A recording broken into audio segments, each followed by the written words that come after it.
যদি কোনোদিন কলকাতা যান তাহলে দেখতে পাবেন হোটেল, দেখবেন ইউটিউবের মাধ্যমে ভাইরাল হয়ে গেছে, ফেসবুকে দেখতে পাবেন, সেটা হচ্ছে জয়মা তারা হোটেল। দেখে নেবেন আপনারা। ভদ্রলোকের নাম কি? অরুণদা। অরুণদার হোটেল জয়মা তারা, একবারে পুরো নিরামিষ। আপনি চমকে যাবেন, লাইন দিয়ে খাবার খেতে হয়, লাইন দিয়ে। অরুণদা সকালবেলায় ঘুম থেকে উঠে মা তারাকে প্রথমে পুজো করে, স্নান করে, ধূপকাঠি দেয়, দীপ জ্বালিয়ে দেয়, মাকে আধ ঘন্টা ধরে আরাধনা করে, তারপর হোটেলের দরজা খোলে।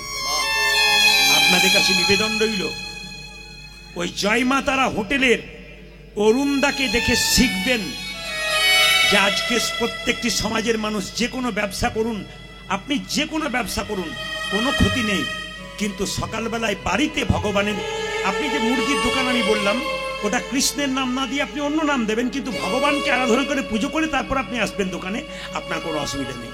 আমি একটা কথা বলবো, যারা এখানে ব্যবসায়ী আছেন, যারা কীর্তন শুনতে এসছেন, তাদের জন্য একটা টিপস দিয়ে যাই, ভালো করে শুনে নিন। যখনই দোকান খুলবেন তখন মাথায় রাখবেন, একটি খাতা করবেন, 30টা যেন পাতা থাকে। যারা ব্যবসা করছেন তারা শুনে নেবেন, 30টা পাতা। দোকান খোলার পরে ধূপ জল দেওয়ার পরে আপনি প্রথমেই পাতার প্রথমে হরে কৃষ্ণ মহামন্ত্র নামটা 16 গ্রাম 32 অক্ষর লিখে নেবেন এক লাইন। খরিদ্দার না থাকলে যতটা পারবেন টেনে দেবেন, খরিদ্দার থাকলে মাঝে মাঝে ফাঁক পাবেন, হরে কৃষ্ণ মহামন্ত্রটা লিখতে থাকবেন। এই পিঠ ও পিঠ এক পাতা প্রতিদিন।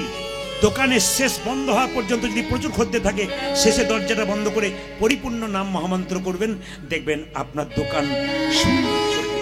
গোবিন্দের কিছু করবেন না তাই বললে হবে, শুধু পাবো পাবো বললে হবে না। গোবিন্দ যার জন্য করবেন তাকে তো ভালোবাসতে হবে, তবে তো আপনি পাবেন। আমার বারবার নিবেদন রইল, এগুলো আপনারা করুন, আপনাদের জীবন সুন্দর। তবে বলে রাখি মায়েরা, বাড়িতে গণেশ রাখতে হয়, দোকানে গণেশ রাখতে হয়। পণ্ডিতরা বলছেন যে গণেশ যে ছবি দেখবেন, একটা ডান দিকে গণেশের সুর, একটা বাঁ দিকে গণেশের সুর, একটা ডান দিকে গণেশের সুর, একটা বাঁ দিকে গণেশের সুর। বাড়িতে যে গণেশ রাখবেন আপনি, সেই গণেশটা বাঁ দিকে সুর হওয়া চাই। আর দোকানে যে গণেশ রাখবেন দাদা ভাইয়েরা, ওই সুরটা যেন ডান দিকে হয়। কেন বলুন তো? না, গণেশ, তুলসী দেবী গণেশকে বিবাহের প্রস্তাব দিয়েছিল, কিন্তু গণেশ সিদ্ধান্ত নিয়েছিল আমি বিয়ে করবো না, চিরকুমার থাকবো।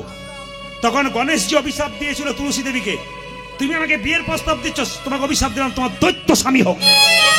তুলসীর স্বামীর নাম কি হলো মা? শঙ্খচূড় দৈত্য।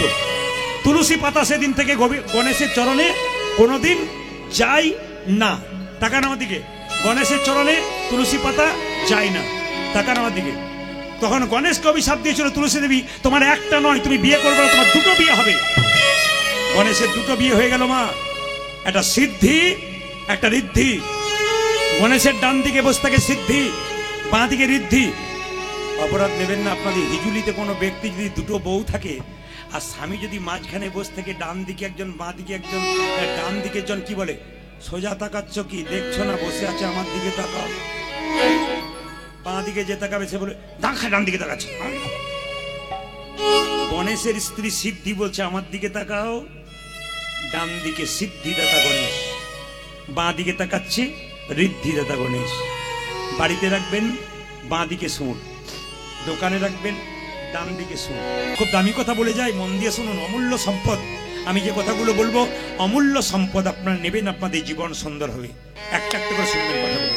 মায়েরা, আপনাদের নদিয়াতে আছে কিনা জানি না, বিভিন্ন জায়গায় দেখতে পাচ্ছি মুরগির মাংসের দোকান খুলেছে, ওপরে লিখেছে শ্রীকৃষ্ণ ব্রয়লার সেন্টার। গোটা কাটা 230, গোটা 110। আমাদের অধঃপতন কোন জায়গায় গেছে আপনি বিচার করুন, আমার কথা বলুন। চটি জুতোর দোকান খুলেছে, লিখেছে চৈতন্য শু হাউস। প্যাকেটের ভেতরে জুতো ভরা, ওপরে চৈতন্যের নাম। আমাদের চৈতন্য হলো না, চৈতন্য মহাপ্রভুটাকে বিচার করবেন কথাগুলো। হিন্দু সমাজের মানুষ আপনারা, আমি প্রদীপ পাল চাই সনাতন ধর্মের প্রতিষ্ঠা হয়েছে, মহাপ্রভু যা করেছে তার চরণাশ্রিত হয়ে কিছু কথা বলে মানুষকে ধর্মের পথে এগিয়ে দিতে। আমি চাই আপনারা কৃষ্ণ ভক্ত হন, আপনারা বাড়ির ছেলেগুলো কৃষ্ণ ভক্ত হোক, আপনার কত আনন্দ হবে। এইদিকে তাকাবেন, একটি আসরে এইদিকে তাকাবেন। একটি আসরে 4 বছর আগে গান করছিলাম, 4 বছর আগে গান করছিলাম। একটি মেয়ে, এদিকে একটি মেয়ে স্মৃতিতে সিঁদুর কম ফোঁটা, কাটা পোশাক বসে নিয়ে কীর্তন শোনে। আমি যে আসরে যাই, সব আসরে যাই, কিন্তু আমার দৃষ্টি কটু লাগে, খুব খারাপ লাগে। কেন বলুন তো? সামনেই বসেছে, হাত তুলে সব কিছু করে, এত খারাপ পোশাক পরে থাকে, কাটা পোশাক পরে থাকে, আমার খুব খারাপ লাগে। কিন্তু উনি হাত তোলেন, কীর্তন শোনেন, সব কিছু করেন। 4 বছর পর যখন এই বছর গিয়েছিলাম, চমকে যাবেন মায়েরা, মেয়েটি স্মৃতিতে টকবগে সিঁদুর নিয়ে, সুন্দর শাড়ি ব্লাউজ পরে, গায়ে নামাবলী নিয়ে আসরে বসে আছে। যখন আমাকে প্রণাম করতে এলো, জিজ্ঞেস করলাম এরকম পরিবর্তন কি করে? দাদা, আমার ছেলেটার জন্য। বললাম বুঝতে পারলাম না। আপনি যখন আমাকে দেখতেন খুব, আমি খারাপ পোশাক পরে থাকতাম, আমি বুঝতে পারতাম আপনি আমাকে খুব খারাপ চোখে দেখতেন। কিন্তু আমার ছেলে যখন জন্ম নিল, জন্ম হওয়ার পর যখন আস্তে আস্তে বড় হলো, মুখে মাছ দিতে যাই, থু করে ফেলে দেয়, ডিম দিতে যাই, থু করে ফেলে দেয়। ওই 3 বছরের বাচ্চাটা আমাকে বলে, মা তিলক করে দাও, মা আমাকে ধুতি পরিয়ে দাও, কিন্তু যাকে দেখে তাকে জয় দিতে বলে। আমি মা হয়ে ছেলে যদি না খায় আমি কি করে খাওয়া? আমি তখন মনে মনে ভাবলাম, গোবিন্দের কাছে আমি কাটা পোশাক পরে কীর্তন শুনেছিলাম, ভেতরটাকে তো ভালো করেছিলাম বলে আমি এই সন্তানের জন্ম দিতে পেরেছি। কোন বাবা কোন মা চায় না সংসারে ছেলে কৃষ্ণ ভক্ত? ছেলের জন্য মা কত কিছু চায়। স্বপ্নদীপ বলে যে ছেলেটা মারা গেল, তার বাবা আজ কীর্তন শুনতে এসছে, আমার কাছে হাহাকার করে কাঁদলো ছেলের জন্য। দাদা, ভগবানের কাছে প্রার্থনা করবেন বিচারটা যেন সুবিচার হয়। আপনাদের কাছে নিবেদন রইল। স্বপ্নদীপের মায়ের অবস্থা দেখুন না, তো পাগল হয়ে গেছে। একটা সন্তানের জন্য মা কি করতে পারে? সন্তানে যখন অসুখ হবে তখন মন্দিরে কি খুব কাঁদবেন, ভগবান শুনবে কেন যদি আজকে হরিবাসরে এসে আপনার ধৈর্য না থাকে? এগুলোই তো ভগবানের পরীক্ষা। তুমি আমার আসরে এলে, ভক্তি ভরে কতখানি কীর্তন শুনলে, যেদিন তুমি বিপদে পড়বে তোমাকে ডাকতে হবে, কারণ আমি তো আছি, আমি তোমার পাশে। এই আজকের দিনটা পরীক্ষা। এত এত অগণিত ভক্ত এসেছেন, বসেছেন কেন বলুন তো? আপনার সন্তান বিপদে পড়বে, আপনি বিপদে পড়বেন, আপনাকে ডাকতে হবে না, কোথা থেকে সুযোগ হয়ে যাবে আপনি ভাবতে পারবেন না। শুধু আজকের দিনটার জন্য হরিবাসরে বসতে পেরেছেন। ধূপকাঠির প্যাকেটের ওপরে রাধাকৃষ্ণের ছবি থাকে। আপনারা বাড়িতে রাধাকৃষ্ণের পুজো করছেন, ধূপকাঠি শেষ হয়ে যাচ্ছে, রাধাকৃষ্ণের প্যাকেটটা নর্দমায় ভাসছে। একদিকে পুজো করছি, একদিকে রাধাকে নিতাই গৌর হরিবোল করে দিচ্ছি। যারা ধূপকাঠির প্যাকেট তৈরি করে তাদের দোষ নাই, দোষ আমাদের। যারা প্যাকেট তৈরি করে ইউটিউবের মাধ্যমে, তাদের সামনে বলতে চাই, ক্যামেরার সামনে, দাদা ভাই আপনারা তো ভালোর জন্যই করেন, কিন্তু আপনাদের কাছে অনুরোধ রইল, কোনো ভালো পশুর ছবি দিন, পাখির ছবি দিন, ফুলের ছবি দিন, রাধা কৃষ্ণের ছবি, ভগবানের ছবি দেবেন না। আমরা ঠিক রাখতে পারি না। যে যেখানে বসে আছেন, অনেক কম বয়সের ভাই দাদারা এসছেন, মায়েরা এসছেন, রক্তের গরমে এমন কিছু করবেন না যার জন্য আপনি আপনার বিপদ টেনে আনেন। কৃষ্ণকে পুজো করবেন কি না করবেন আপনার ব্যক্তিগত ব্যাপার। কালী পুজো করবেন না দুর্গা পুজো করবেন আপনার ব্যক্তিগত ব্যাপার। দুটো পুজো কিন্তু আপনাকে করতে হবে, একটি বাবা, একটি মা। তুমি যদি পুজো করো, তুমি পুজো পাবে, করবে না 100% পাবে না। অনেকে আমাকে প্রশ্ন করে, প্রদীপ বাবু আপনি মায়ের পক্ষে বলেন, যে মা ছেলেকে দেখে না তার সম্বন্ধে বলেন না। 2-4টা তো পোকা লাগা থাকবেই, সব মাই তো ভালো হয়, 2-1টা থাকবেই, ছেড়ে দিন ওদের কথা। এই দিয়ে তাকাবেন, কর্তব্য আপনার করুন। মায়ের মতো আপন কেউ হয় না, বাবার মতো আপন কেউ হয় না। শ্রাবণ মাসে দেখবেন জল ঢালতে যায়। আমি হুগলি জেলায় প্রচুর গান করি, রাস্তা রাস্তায় আসি, অনেক মেয়েরা ছেলেরা বাঁক কাঁধে নিয়ে জল ঢালতে যায়। এক জায়গায় গান করতে গিয়ে একটা মেয়ে বাঁক কাঁধে জল নিয়ে যাচ্ছে, ছেলে নিয়ে যাচ্ছে, ভাই বোন দুজনে। জিজ্ঞেস করলাম ছেলেকে, তুমি জল দিচ্ছ কত কিলোমিটার গেলে? 10 কিলোমিটার। হেঁটে? বলে হ্যাঁ। হেঁটে যে জল দিতে গেলে শিবলিঙ্গে, তোমার বাড়িতে বাবা যখন কষ্ট করে দুপুরবেলায় বাড়ি ফিরে বাবাকে এক গ্লাস জল হাতে দিয়েছিল তো, তবে তোমার দেওয়া সার্থক হলো।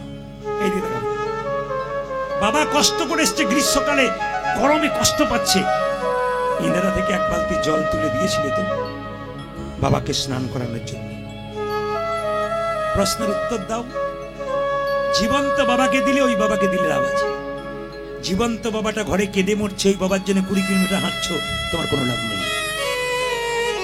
দুর্গাপূজার অষ্টমীতে মা দুর্গাকে পুষ্পাঞ্জলি দিচ্ছে অনেক ছেলে মেয়েকে নিয়ে, স্ত্রীকে নিয়ে। নতুন কাপড় পরে আমি দেখেছি, নিজের মা বাবার একটা কাপড় পাই নাই, দরজায় বসে আছি। সপ্তমীর দিনে সবাই ঘর টানছে নতুন কাপড় পরে, বাবা মা দুটো পুরোনো কাপড় পরে বসে আছে, একজন একটা কাপড় দেয়নি। নিজের ছেলে তার ছেলে মেয়েদেরকে কাপড় দিয়ে মন্দিরে পুষ্পাঞ্জলি দিচ্ছে। মা দুর্গা বলতে চাইছে, মাটির প্রতিমা পুজিস রে তুই, আগে ঘরের জীবন্ত বাবা মাকে পুজো কর। ওই দুটোকে পুজো করবি না তো তোর কোনো লাভ হবে না। এই দিকে তাকাবেন মায়েরা। মা খুব বোকা, মা ছেলের কথা শোনে না। এই দিকে তাকান, মা ছেলের কথা শোনে না। ছেলে দুটো রুটি খেতে ভালোবাসে, মা গুজে গুজে 3টে রুটি খাইয়ে দেয়। মা তুমি হিসাব জানো না, আমার খাওয়ার ক্ষমতা না, খাওয়াচ্ছ কেন? খোকা তুই না খেলে যে তোর শরীর হবে না বাবা, খা। মায়ের কোনো হিসাব নাই, মা অঙ্ক জানে না। আমি বাচ্চাটা বলছে আমি স্কুলে যাই, 20 টাকা দরকার। মা আমার পকেটে 50 টাকা ভরে দিয়েছে, কেন? তোর যদি রাস্তাতে দরকার হয় নিবি। মা খুব মিথ্যাবাদী, সবাইকে খাইয়ে দেয় মা, নিজে খাই না। জিজ্ঞেস করি মা তুমি খেয়েছো? আমার পেটটার দিকে তাকিয়ে দেখ, আমি খেয়েছি। আমি কি না খেয়ে থাকতে পারি? আমি খেয়েছি। ইনি হলেন মা। একটা মায়ের পেটে একটা বাচ্চা 10 মাস 10 দিন জায়গা হয়, সেই ছেলে বড় হয়ে রানাঘাটে একটা বিরাট বড় ফ্ল্যাট কিনলো, সবার জায়গা হলো, মা বাবার জায়গা হলো না। লাভ নেই তোমার ফ্ল্যাট কিনে, ওটা তোমার বেকার হয়ে গেল। যে ছেলের জন্য কিনলে একদিন তোমাকে ভিখারি করে রাস্তাতে পৌঁছবে, সেই দিনই বুঝবে রক্তের গরমে যেটা করলে তুমি কি কাজ করলে। এ সংসারে দেখবেন অনেকে অন্যায় করে বেড়াচ্ছে, বুক ফুলিয়ে সমাজের বুকে অন্যায় করছে। আপনারা দেখছেন, ভাবছেন কিচ্ছু হবে না। শিশুপালের মতো যখন 101 হবে, দেখবেন রাস্তার ভিখারি হয়ে রাস্তায় ঘুরে বেড়াচ্ছে। পাক্কা কথা একবারে, কোনো দেখবার দরকার নাই, নিজের চোখে দেখবেন। তাই যারা অপরাধ করছেন তাদের কাছে নিবেদন রইল, সাবধান থাকুন। মানুষকে শাসিয়ে আপনার কি লাভ আছে? একজন দেখছে যে তোমাকে জব্দ করবে, তাই বিচার করে কাজ করবেন। কৃষ্ণের পিসির ছেলের নাম শিশুপাল। জন্ম হয়েছিল 3টে চোখ 4টা হাত। হিজুলিতে যদি কোনো বাচ্চার জন্ম হয় 3টে চোখ 4টা হাত, মা ভাববে ভয়ঙ্কর ছেলের জন্ম দিলাম, রাক্ষস। এ কথা ভেবেছিল শিশুপালের মা। রাত্রির অন্ধকারে শিশুপালকে মাথায় করে জঙ্গলে যখন নিয়ে যাচ্ছে, ফেলবে বলে আকাশবাণী হলো, মা তোমার ছেলেকে বাড়ি নিয়ে যাও, সবাই তোমার ছেলেকে দেখতে আসবে। এমন একজন দেখতে আসবে যে দেখার সঙ্গে সঙ্গে তোমার ছেলের একটা চোখ 2টো হাত খসে পড়বে, জানবে তারই হাতে তোমার ছেলের মৃত্যু। বলুন তো কে? কৃষ্ণ। সবাই দেখতে গেল, কিচ্ছু হলো না। কৃষ্ণ যেই না চৌকোটায় পা দিয়ে বলেছে, শিশুপাল, একটা চোখ 2টো হাত খসে পড়ল। ব্যাপারটা জানতো কে? শিশুপালের মা। কৃষ্ণকে ডেকে বলল, এইদিকে আয়। কি? আমি তোর কে? পিসি। এ তোর কে? ভাই। আমার মাথায় হাত দে। দিলাম। কথা দে। কি কথা? কথা দে। বলো কি কথা? কথা দে। বললাম তো, বলো কি কথা? যদি তোর ভাই হয় তবে শত অপরাধ করলো ক্ষমা করে দিবি। কৃষ্ণ বলল, পিসি আইন রেখে দিলাম, কিন্তু ফাঁকে রেখে ছাড়লাম। শত অপরাধ করলে ক্ষমা করব, 101 হলে বেটাকে ছেড়ে দেবো না। আমার দিকে তাকান। শিশুপাল যখন রাজ্যযজ্ঞ করলো, একটু আগে বললাম, কৃষ্ণকে সভাপতি করলো, সবাই মেনে নিল। শিশুপাল চিৎকার করে বলল, লম্পট! রজকবিদের বসন চুরি করে, নবনী চুরি করে, তুই লম্পট, তুই চোর, তুই লম্পট। কৃষ্ণ মুচকি মুচকি হাসছে। 100টা হয়ে যাক, 101-এ বুঝতে পারবে আমি কে বটি। 101 হয়ে গেছে। কৃষ্ণ সুদর্শন চক্র দিয়ে শিশুপালের মস্তক ছেদন করে দিল। সেই সময় কৃষ্ণের আঙুলটা কেটে গেল। দাঁড়িয়েছিল দ্রৌপদী, নিজের কাপড়টা টুকরো করে কৃষ্ণের আঙুলটা বেঁধে দিল। কৃষ্ণ বলল, তুমি যে দ্রৌপদী এইটুকু কাপড় দিলে, এই কাপড় একদিন অনেক করে পাবে। তাকান আমার দিকে। দ্রৌপদীর যেদিন বস্ত্র, অনেক শিক্ষা আছে এটার মধ্যে। দ্রৌপদীর যেদিন বস্ত্রণ হচ্ছে, সেদিন দ্রৌপদী কি করছে দেখুন। আপনারা হয়তো জানেন না, জেনে রাখুন। দ্রৌপদীর যেদিন বস্ত্রণ হচ্ছিল, সেদিন দ্রৌপদী অসুস্থ ছিল। মায়েরা কেমন অসুস্থ? আমার মাতৃবৃন্দ 4 দিন যেমন অসুচ অবস্থায় থাকেন, রজস্বল অবস্থায়, সেই অবস্থায় দ্রৌপদী ছিল। আর সেই অবস্থায় দুর্যোধন, দুঃশাসন দ্রৌপদীর চুলের মুঠি ধরে টানতে টানতে রাজসভাতে এনেছিল। এখানে যত দাদা ভাইয়েরা আছেন, শুনে নিন আমার কথাটা। দাঁড়িয়ে কোনো পুরুষ যদি কোনো নারীর চুলের মুঠি ধরে বারবার আঘাত করে, হরিবাসরে দাঁড়িয়ে বলে গেলাম, মিলিয়ে দেখবেন আপনার অধঃপতন খুব তাড়াতাড়ি হবে। যা করবেন করবেন, নারীর চুলের মুঠি ধরে কোনো পুরুষ যদি অত্যাচার করেছেন, মিলিয়ে দেখবেন আমার কথাটা। দিনের পর দিন আপনার উন্নতি হবে না, আপনার অধোগতি হবে। আমি বলি না, শাস্ত্র প্রমাণ দিচ্ছে। রাবণ সীতার চুলের মুঠি ধরেছিল, রাবণ ধ্বংস হয়ে গেল। দুঃশাসন চুলের মুঠি ধরেছিল, দ্রৌপদীর দুঃশাসন ধ্বংস হয়ে গেল। দুঃশাসন চুলের মুঠি ধরেছে, দ্রৌপদী চিৎকার করে বলছে, আমায় বাঁচা,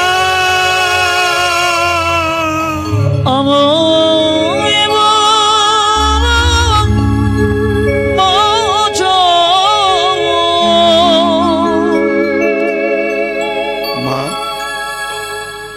আপনাকে কেউ যদি বাইরের এসে অপমান করে, আর আপনার নিজের লোক যদি চুপ করে থেকে প্রতিবাদ না করে, যে অপমান করছে তার উপর রাগ হবে না, যে আপনার নিজের লোক দাঁড়িয়ে ওকে সমর্থন করছে তার উপরে আপনার বেশি রাগ হবে। দ্রৌপদী কাঁদছিল কেন জানেন? এই দিকে তাকাবেন। দ্রৌপদী কাঁদছিল কেন? দ্রৌপদী কাঁদছে দাদু ভীষ্মকে দেখে। যখন মায়েরা রজস্বল অবস্থায় 80,000 লোক দাঁড়িয়ে আছে, চেয়ারে বসে আছে, 80,000 লোক, একটা মেয়ের কাপড় খোলা হবে বলে 80,000 লোক দ্রৌপদীকে দেখবে, কাপড় খোলা হবে। দ্রৌপদী কারো প্রতি অভিমান হলো না, পঞ্চপাণ্ডবের প্রতি নয়।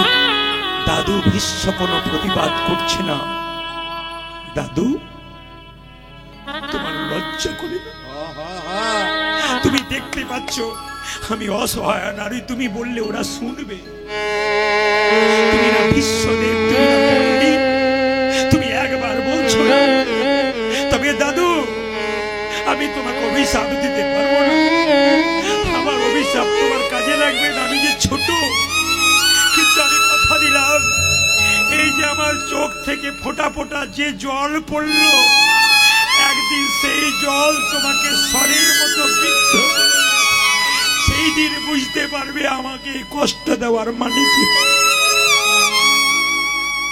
তাকাবেন মা, ভীষ্ম যখন সরসজ্জায় ছিল, ভীষ্ম তখন পঞ্চপাণ্ডবকে ভালো ভালো জ্ঞান দিচ্ছে। দ্রৌপদী বলল, চুপ করো। সেদিন তোমার ভালো জ্ঞান কোথায় গেল? যেদিন আমার বস্ত্রণ হচ্ছিল। বলছে, দ্রৌপদী, জগৎকে শিক্ষা দিলাম, খাবার যদি খাবে, আজে বাজে লোকের ঘরে খাবার খেও না, ভক্তের বাড়িতে খাবার খাও। অন্যায়কারী লোকের বাড়িতে যদি খাবার খাও না, অন্যায়কারীর খাবারের রক্ত, খাবার দিয়ে যে রক্ত তৈরি করবে, তুমি অন্যায় করে ফেলবে। তার প্রমাণ দাদু ভীষ্ম। বলছে, যেদিন আমাকে অর্জুন তীরবিদ্ধ করেছে, দূষিত রক্ত বেরিয়ে গেছে, তখন ভালো কথা বলেছি। তখন আমি দুর্যোধনে অন্ন খেয়েছিলাম, পাপের রক্ত ছিল, তাই প্রতিবাদ করতে পারি নাই। আমার দিকে তাকান, দ্রৌপদীর বস্ত্রণ হচ্ছে। দ্রৌপদী এক হাতে নিজের বস্ত্র ধরছে, এক হাতে ভগবানকে রাখছে। সঙ্গে সঙ্গে নারদ মুনি কৃষ্ণকে বলল, কৃষ্ণ তাকিয়ে দেখো, অসহায় নারী এক হাতে তোমায় ডাকছে, বারবার করে বস্ত্র দাও, তুমি দিচ্ছ না কেন? ভগবান বলল, দ্রৌপদীর পরীক্ষা দেবার প্রস্তুত আমি। দ্রৌপদী পরীক্ষা দেবার জন্য প্রস্তুত নয়। বলে কেন? তাকিয়ে দেখো, যে 2 হাত তুলে ডাকে না, আমি তার কাছে যাই না, আমি তার কাছে যাই না। দ্রৌপদী বলল যা কিছু আমার সকলই তোমার, সকলই তোমার, কেবল তুমি, আমার কেবল তুমি। জীবনে মরণে জনমে জনমে জনমে জনমে প্রাণনাথ হইও তুমি, প্রাণনাথ হইও তুমি। মায়েরা তাকান, আমার দিকে তাকান। দ্রৌপদী যেন এরকম দু হাত তুলেছে, দুঃশাসন কাপড় টানছে, আমার দিকে তাকান। 1 ঘন্টা 2 ঘন্টা 3 ঘন্টা গলা শুকিয়ে গেছে, ছুটে গেল, দাদা এবার তুমি টানো, আমি বাড়ির ভেতরে যাই, জল খেয়ে আসি। যখনই জল খেতে গেল অমনি দেখতে পেল দুঃশাসনের স্ত্রী বাড়িতে উলঙ্গ হয়ে বসে আছে। শুধু দুঃশাসনের স্ত্রী নয়, 100 ভাইয়ের স্ত্রী উলঙ্গ হয়ে বসে আছে। দুঃশাসন বলছে কি ব্যাপার, তোমাদের শরীরে কাপড় নাই কেন, উলঙ্গ হয়ে বসে আছো কেন? দুঃশাসন স্ত্রী বলল তোমার আর তোমার দাদার জন্যে। কেন? দ্রৌপদীর বস্ত্রণ হচ্ছে, কৃষ্ণ কাপড় জোগাড় করছে, এত কাপড় পাবে কোথায়? আমাদেরগুলো টেনেছে আর দ্রৌপদীকে দান করে। আপনাদের কাছে নিবেদন রইল বাবা, যে যেখানে বসে আছেন অন্যায় করবেন ভোগ করবেন আপনি, অমঙ্গল করবেন ভোগ করবেন আপনি। আমাদের সুন্দর সুন্দর তত্ত্বের মাধ্যমে, জীব শিক্ষার মাধ্যমে কীর্তন প্রত্যেকটি জেলায় জেলায়, প্রত্যেকটি রাজ্যে রাজ্যে। আমি বোম্বে গিয়েছিলাম, হায়দ্রাবাদ গিয়েছিলাম, ব্যাঙ্গালোর গিয়েছিলাম। আপনারা ভাবছেন বাঙালি কোথায়? প্রত্যেকটি জায়গায় বাঙালি বাসা গেড়ে বসে আছে, প্রত্যেকটি জায়গায় বাঙালি হরিবাসর তৈরি করছে। সেখানে আমেরিকার কানাডা থেকে আমার ডাক এসেছে, ওখানে প্রচুর বাংলাদেশের মানুষ বড় বড় ব্যবসা করেন কানাডাতে, তারা বলেছেন আপনাকে আসতে হবে। আন্দামান নিকোবর দ্বীপপুঞ্জে একজন প্রফেসর আছেন, উনি উৎপল শর্মা, উনি শুনছেন ইউটিউবের মাধ্যমে, উনি আমাকে ফোন করেছেন যে দ্বীপের মাঝে সমুদ্রের জলে 250 কিলোমিটার দূরে দূরে বড় বড় দ্বীপ, ওই দ্বীপে এখন টিভি বন্ধ হয়ে গেছে, আপনার কীর্তন শুনছে। তো সমুদ্রের দ্বীপে দ্বীপে 200 কিলোমিটার দূরে দূরে জলে জলে আপনাকে গান করতে নিয়ে যাওয়া হবে, আপনি যাবেন। কথা দিয়েছি, আমি চেষ্টা করব, কতটা পারবো জানি না, তবে আপনাদের সামনে একটা কথা বলে যাই, সব কিছুতে কিন্তু এই কীর্তনের মাধ্যমে বলে যাই, সব কিছুতে কিন্তু এখন দেখবেন আসলটা বাদ, সব নকল। উত্তর দেবেন আমাকে, ছেলেগুলো উত্তর দেবেন। দুর্গা পুজো হয়, প্যান্ডেল দেখতে যান না দুর্গা দেখতে যান? জোরে বলুন, কি দেখতে যান? আস্তে দাঁড়ান, আমি বুঝিয়ে দিই, কিছু মনে করবেন না। প্যান্ডেল দেখতে যান, মা দুর্গা 3 দিনের জন্য আসে, আনন্দ, বাড়িতে নিরামিষ আমিষ মিশিয়ে থাকে। আচ্ছা, আপনার বাড়িতে মেয়ে এসেছে, 4 দিন এলো, আনন্দ। যেদিন বিদায় দেবে সেদিন আপনি কাঁদবেন না হাসবেন? জোরে বলুন। মুখে বলছেন কাঁদবেন, কিন্তু যেদিন মা বিদায় নেবে, আজকে তারপর কারো মা মারা গেছে, এ ভাই আমার মা মারা গেছে, চল যেতে পারি, 2 পিস তোকে যেতে হবে না, পুরী দিয়ে চলে আসবে। মানে সব কিছুতেই আজকাল আমাদের।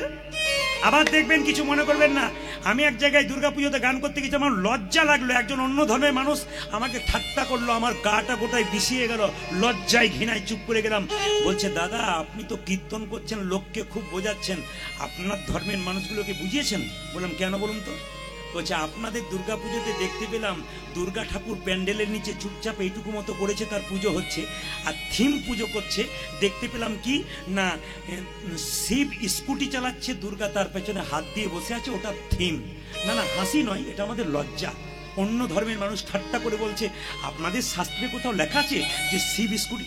এগুলো অধঃপতন হচ্ছে না? বলুন, আমাদের ধর্মটাকে উন্নতি করছে না? বিচার করে বলুন, আপনার কথাগুলো বিচার করবেন। আমার সব কিছুতেই মডেল, বাঁশ আছে বাঁশরি নাই, আসল জিনিসটা নাই। আবার দেখবেন, কিছু মনে করবেন না দাদা, অপরাধ নেবেন, আমার বাবারা রয়েছেন, আমার বাবা 82 বছর বয়স মারা গেছেন, তিনি আমাকে বলতেন, তিনি তো ডাক্তার ছিলেন, তিনি বলতেন বাবা প্রদীপ, বলে কি কীর্তন আমি খুব একটা বুঝি না, চিরকাল ডাক্তারি করলাম, কিন্তু একটা জিনিস বুঝি। বলে কি? বাচ্চা ওষুধ খেতে না চাইলে তেতো ওষুধ খাবে না, চিনি মিশিয়ে দেবি, শাস্ত্র কথা বলবি, তার সঙ্গে বাস্তব মেশাবি, মানুষ গ্রহণ করবে।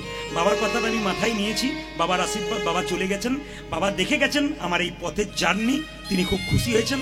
একটা কথা আপনাদের বলে যাই, আচ্ছা মায়েরা, সব কিছুতেই কি বলুন তো, সব কিছুতেই মডেল।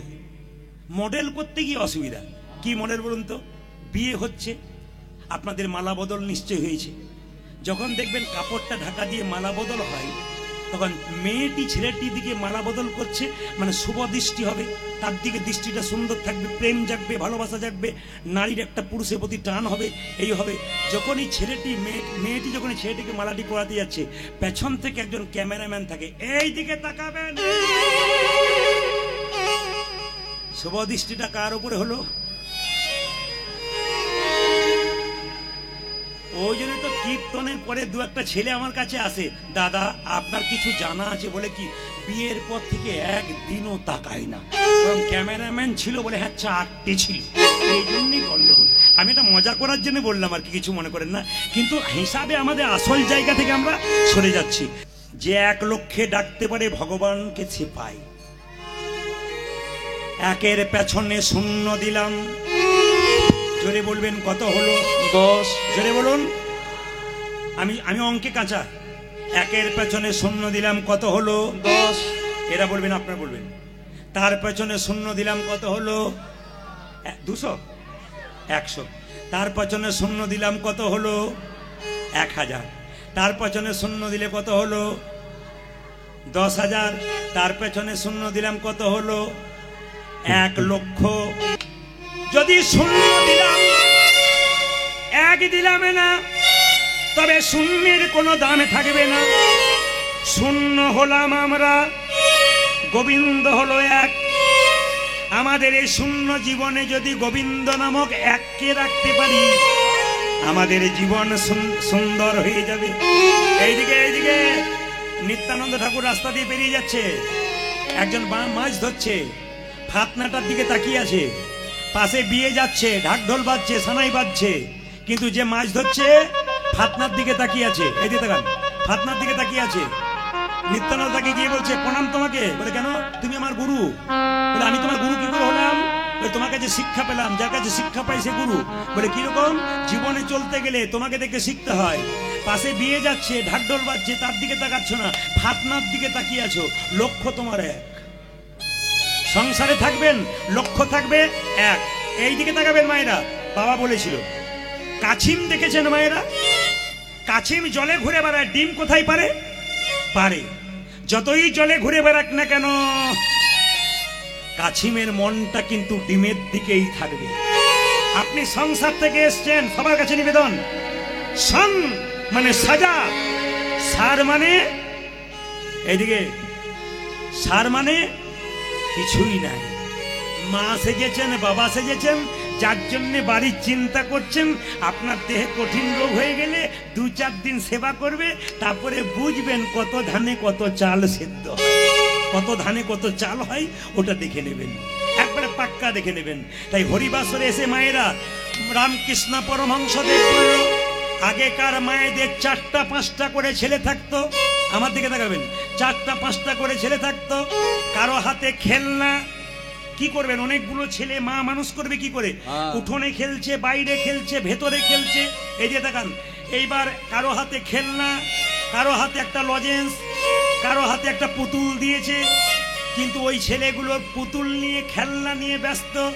যে ছেলে একবার ওদের মধ্যে মা বলে ডেকেছে, তাকে মা আগে কোলে করে নিয়েছে। আমরা সুন্দর স্ত্রী, গাড়ি বাড়ি, টাকা পয়সা নিয়ে আমরাও মেতে আছি। এর মধ্যে যে একবার হাগোবিন্দ বলে ডাকিতে পারে, ভগবান তাকে আগে কাছে টেনে নেবে। কত সুন্দর সুন্দর দৃষ্টান্ত আছে, কিছুই মনে করবেন না মা। আমি যখন এখানে এলাম গান করতে, একটা ছেলে একটা বাঁশটাকে ধরে খালি বনবন বনবন করে ঘুরছে।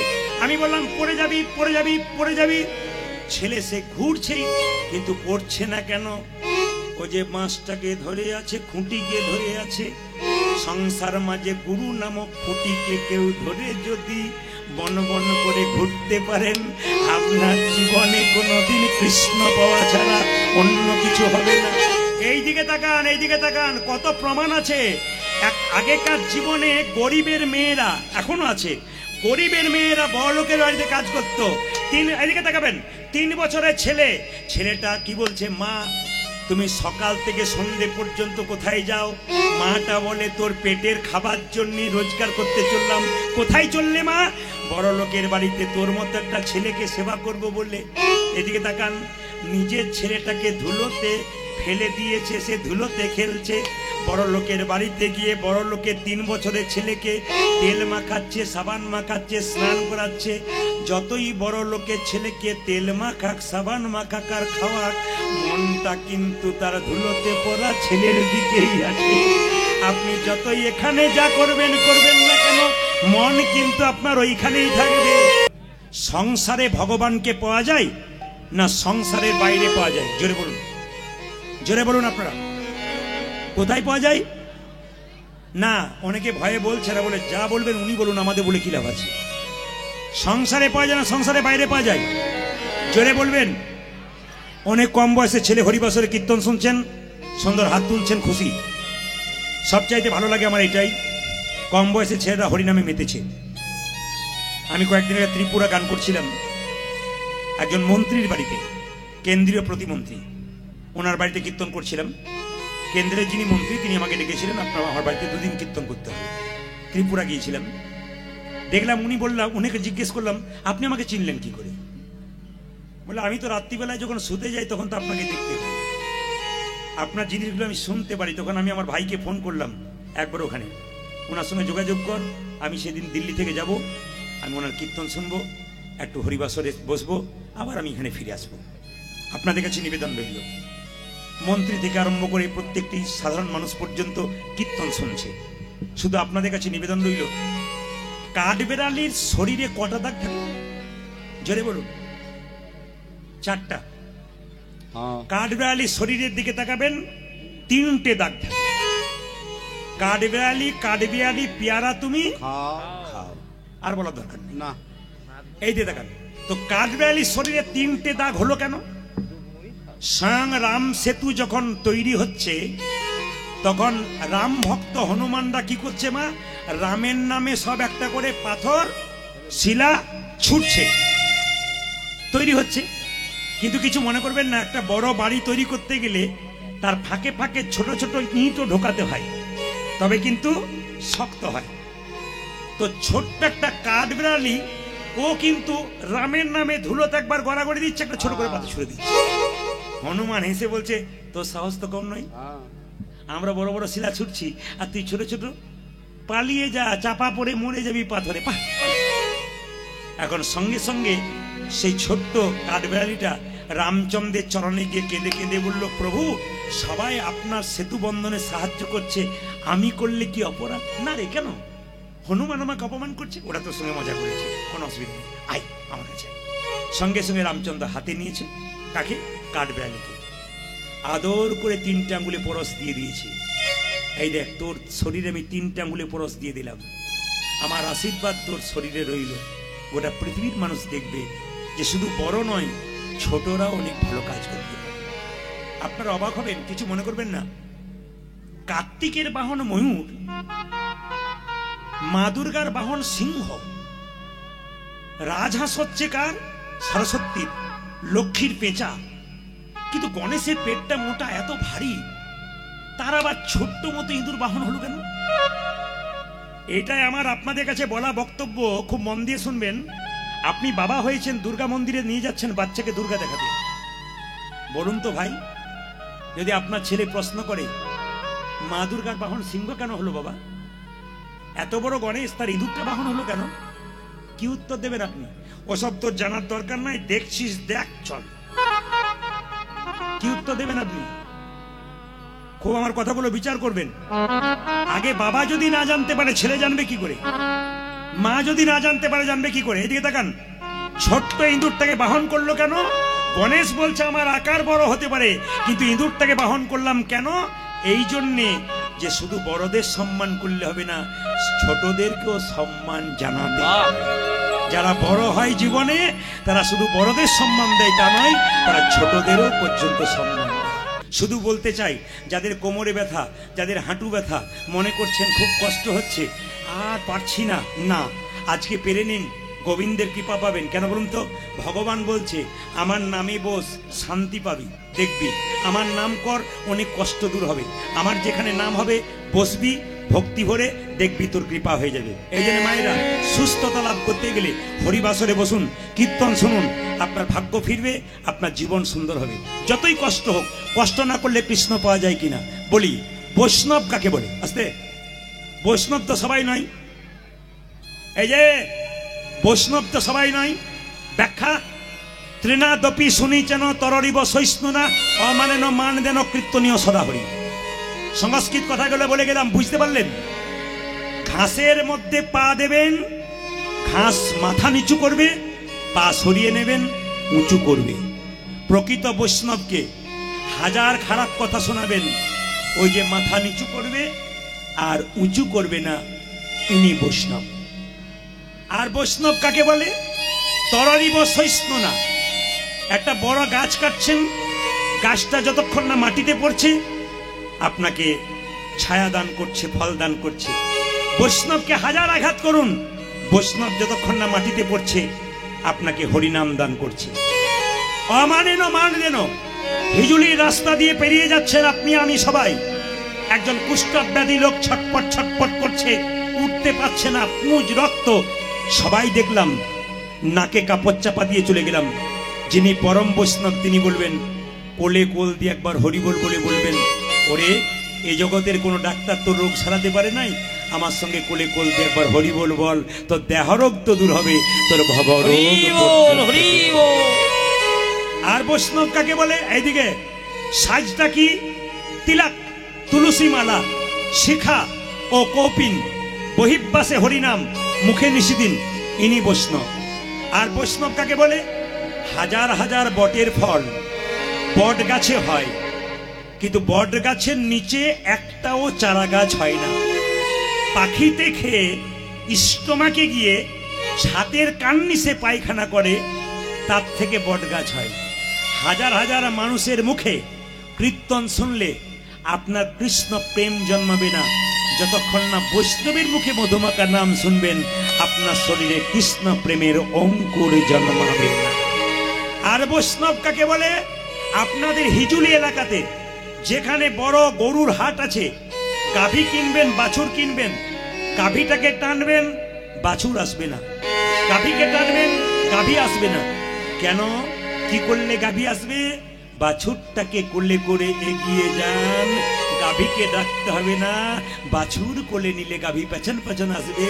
ভগবানের চরণ পেতে গেলে বৈষ্ণবের চরণ ধরে এগিয়ে যান, ভগবান আপনার পেছনে পেছন আসবে।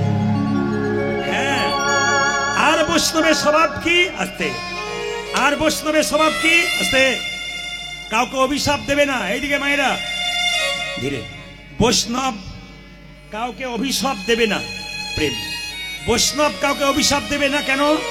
একটি কলেজে পড়া মেয়ে ছাতের ওপরে দাঁড়িয়ে আছে, একজন বৈষ্ণব গঙ্গা স্নান করে নেরামস মাথা, শিখা চলে যাচ্ছে। মেয়েটি দুতলার ওপরে চেপে, এ বৈষ্ণব,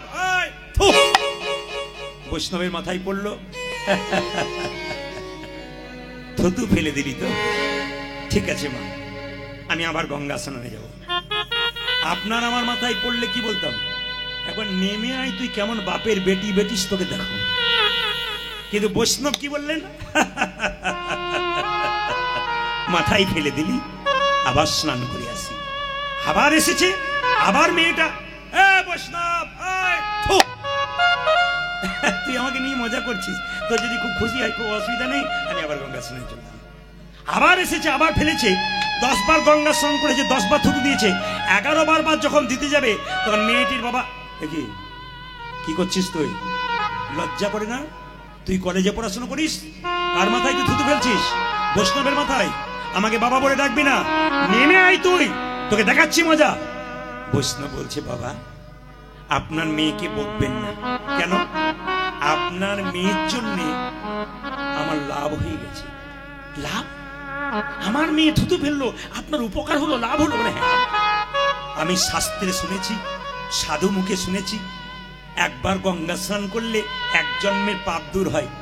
আপনার মেয়ে আমাকে 10 বার থুতু ফেলেছে, আমি 10 বার গঙ্গা স্নান করেছি, আমার জন্ম জন্মান্তরে যত পাপ আছে সব। কালিয়ানাগ পূর্বজন্মে ছিল রাজা, নাম কি? বলবো মাঝে চন্দ্রধ্বজ। তিনি সাপ হলেন কেন? বৈষ্ণবের অপরাধ। যা করবে করবে মা, বৈষ্ণবের চরণে অপরাধ করো না।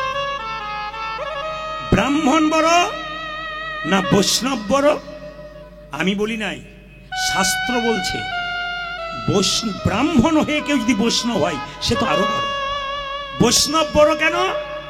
আপনি ব্রাহ্মণকে প্রণাম করবেন, উনি ঘুরে আপনাকে প্রণাম করবে না, কিন্তু বৈষ্ণবকে প্রণাম দিন, দেখবেন ঘুরে উনি আপনাকে এরকম করে প্রণাম দিন।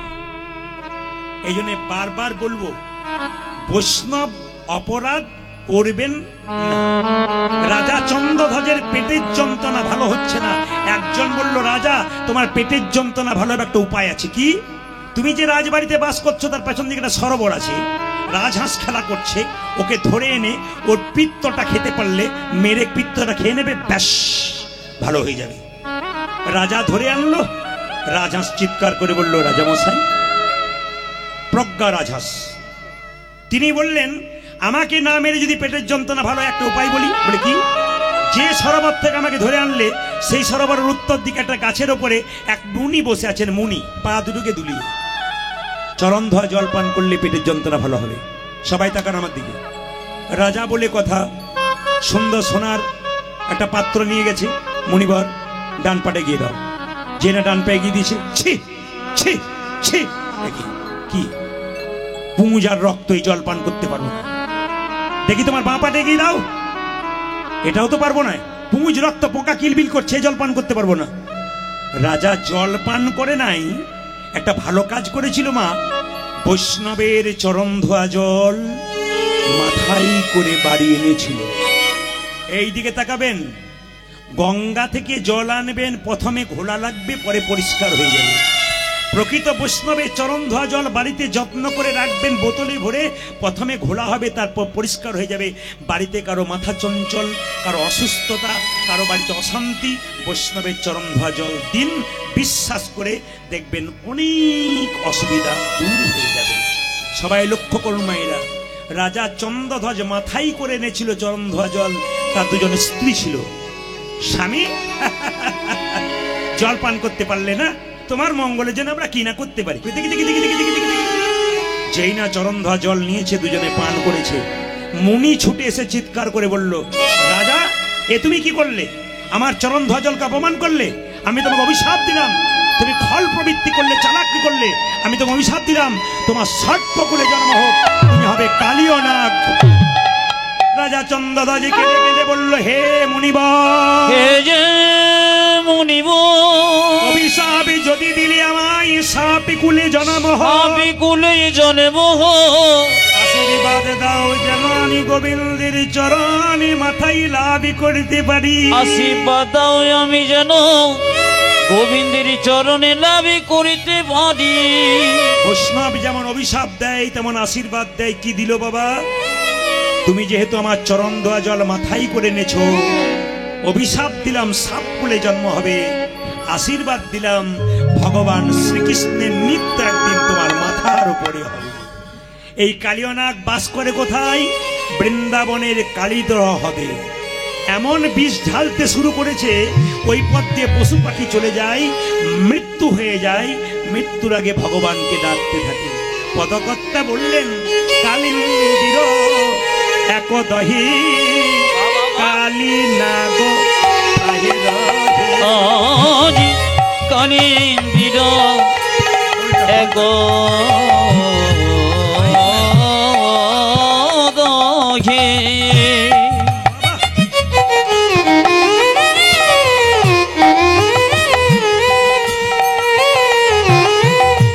কালী নাগ তহে রহে,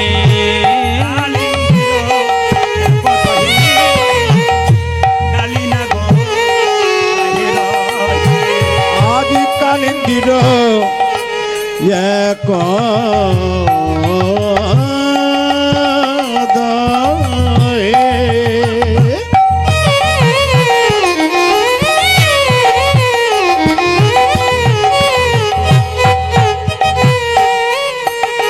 আমার কালী নাগ তাকে রহে